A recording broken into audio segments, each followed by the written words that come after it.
આંતરરાષ્ટ્રીય સરહદ એટલે એક સેન્સિટિવ એરિયા કહેવાય. એક તમારી નાની ઇન્ફોર્મેશનથી ખૂબ મોટી ઘટના ઘટવાની હોય તો એ અટકાવી શકાય.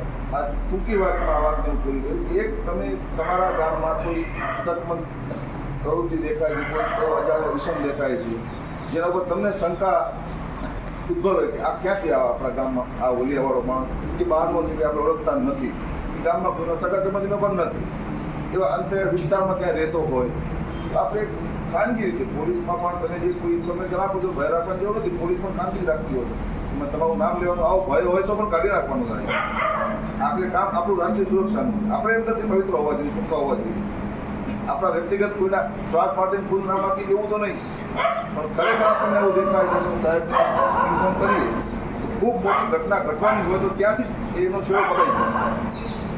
આપણે આશા રાખીએ છીએ કે આપણે બધાએ આંખ અને કાન ખુલ્લા રાખીને હવેનો જે વિકાસ થઈ રહ્યો છે, જે ડેવલપમેન્ટ આપણે વિસ્તારમાં જોયું જ નહોતું, આપણે કલ્પના પણ નથી કરી કે આ વિસ્તાર આટલો બધો ડેવલપ થશે.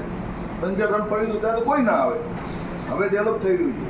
તો આ ડેવલપમેન્ટને કોઈ હવનમાં હાડકા હોમવાના હેતુથી આંતરરાષ્ટ્રીય કોઈ ષડયંત્ર રચાય એના માટે આપણે જાગતા રહેવાનું છે. અને આપણી પાસે જે કંઈ માહિતી આવે એ આપણે અહીંયા પણ આ મિટિંગનો આજે આવો હેતુ છે. આપણે આશા રાખીએ કે બધા અહીં આવેલા જાગૃત યુવાનો છે તો બધા સાથે મળી અને રાષ્ટ્રીય સુરક્ષા દેશની મા ભૂમિની રક્ષા કરી જે આપી શકાય યોગદાન આપીએ.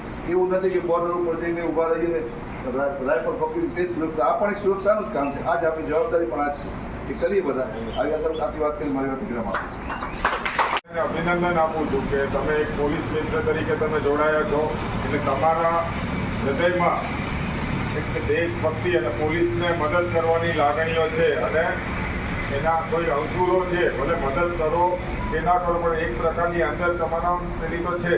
અને તમને જે પોલીસ મિત્ર બનાવવામાં આવ્યા છે તો દરેક ગામમાંથી પોલીસ મિત્ર જે બનાવ્યા છે એ તમારે પોલીસને મદદરૂપ થવા માટે તમને આઈ કાર્ડ પણ આપવામાં આવ્યા હશે ઘણાને જે પોલીસ મિત્ર હશે.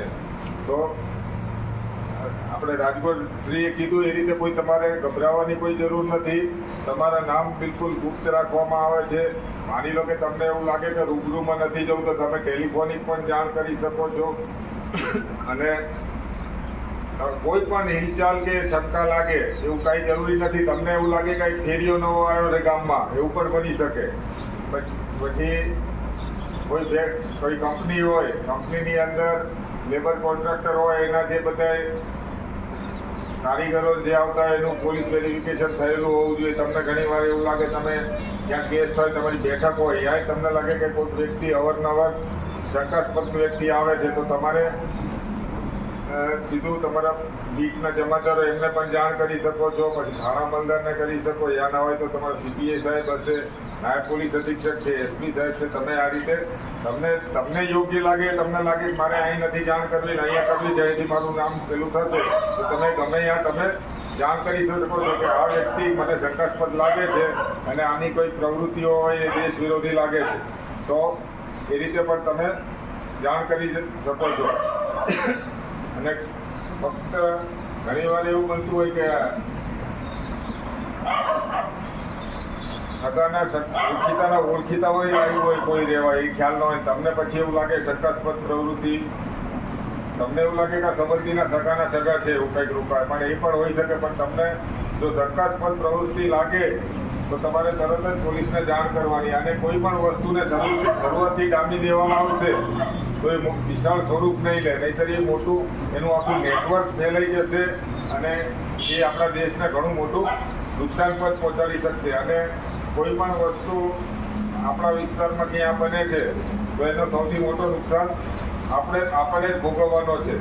એટલે એક આશા રાખીએ છીએ કે તમે બધા પોલીસના મિત્ર બનીને સાચી માહિતી અને સારી માહિતી તેમજ કોઈ પણ અઘટ્ય પ્રવૃત્તિઓ ચાલતી હોય અથવા શંકાસ્પદ વ્યક્તિઓ લાગતા હોય તે બધું પોલીસને મળીને શેર કરશો, જેનાથી કે આપણે કોઈ પણ ઘટના જે દેશ વિરોધી બનતી હોય તેને અટકાવી શકીએ છીએ. અને આમાં તમારી કોઈ રજૂઆત કે સલાહ કે હોય તો પણ તમે અમે આપી શકો કે સાહેબ આવું થવું જોઈએ, આ થવું જોઈએ, તો એની પણ તમારા વિચારોને અમે સાંભળશું, પણ પછી જેટલું ગ્રાહ્ય રાખવા જેટલું હશે એમાં આપણે અમલીકરણ કરશું. બરાબર.